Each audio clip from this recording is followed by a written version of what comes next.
5,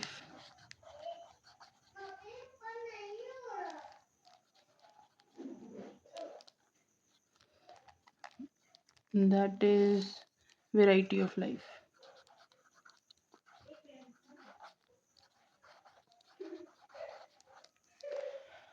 In this chapter, I'll be covering about the different aspects of life and the different types of creatures you see in the aspect of life.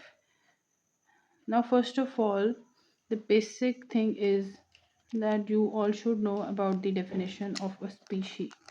That is, what is actually a species. Now, to elaborate this, I'll tell you that species are a group of organisms.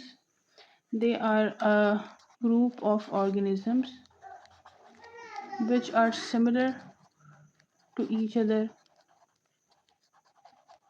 and they can interbreed in nature and produce fertile offsprings. So they are a group of organisms that are similar, and they can interbreed with each other and produce, and they can interbreed and produce fertile offsprings.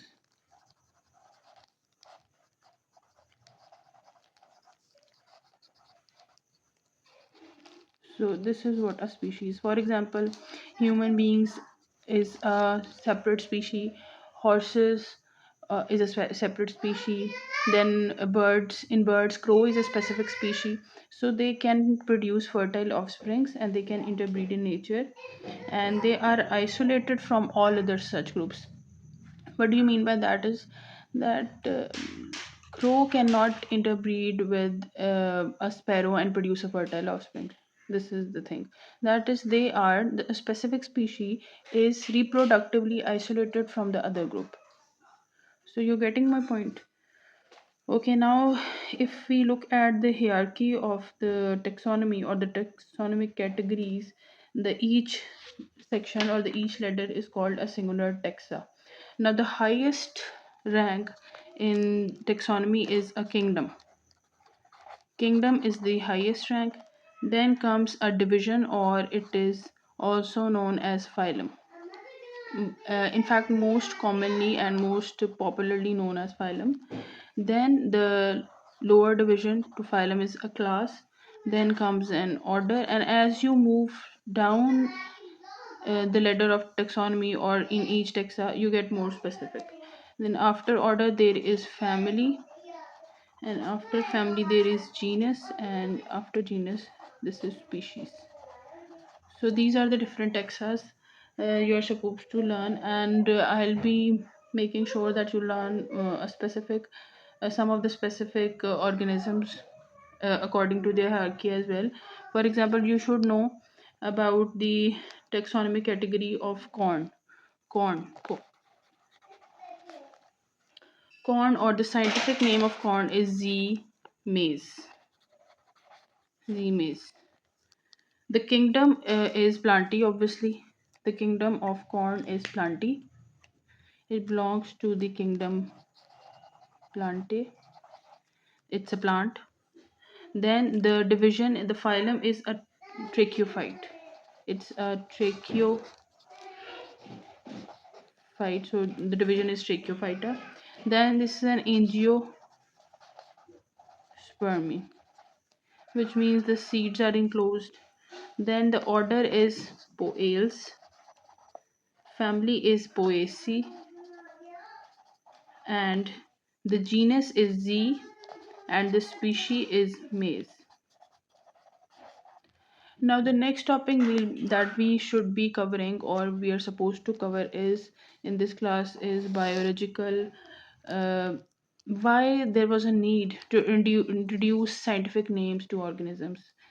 Because if you look back into the history, then a singular organism was named by several names in different areas, and there was always a confusion. For example, let's say blackbird was also known as crow, and blackbird was also known as a raven.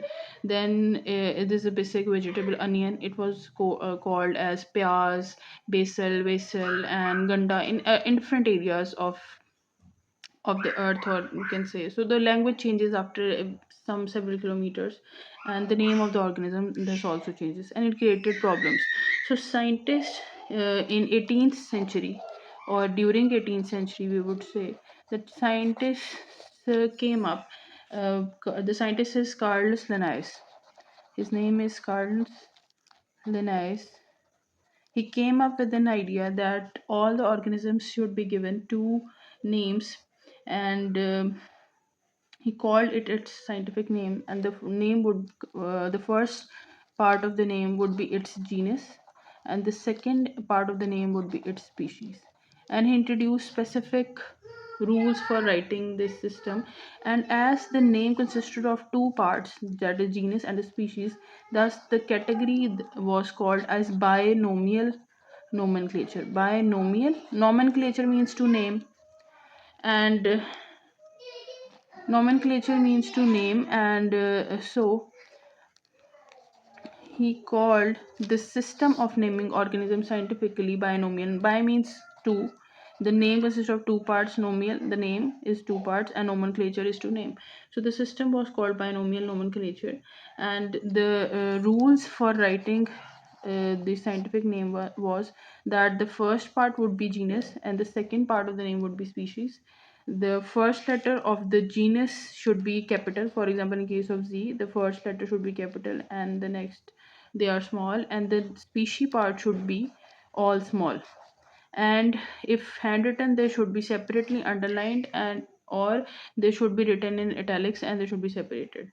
So for example, Amalthus was named as, this is a common name, Amalthus, and the scientific name is Cassia fistula. Cassia fistula, so it was named like this. Let's take an example of humans were named as Homo.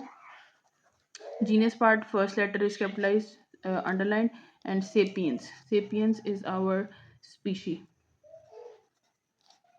So this system was introduced, and it created a lot of easiness in the scientific world, and no more confusion were left in recognizing or studying the morphology, or in carrying out research on a specific organisms. So the system made things very easy. So the rules were these were the rules.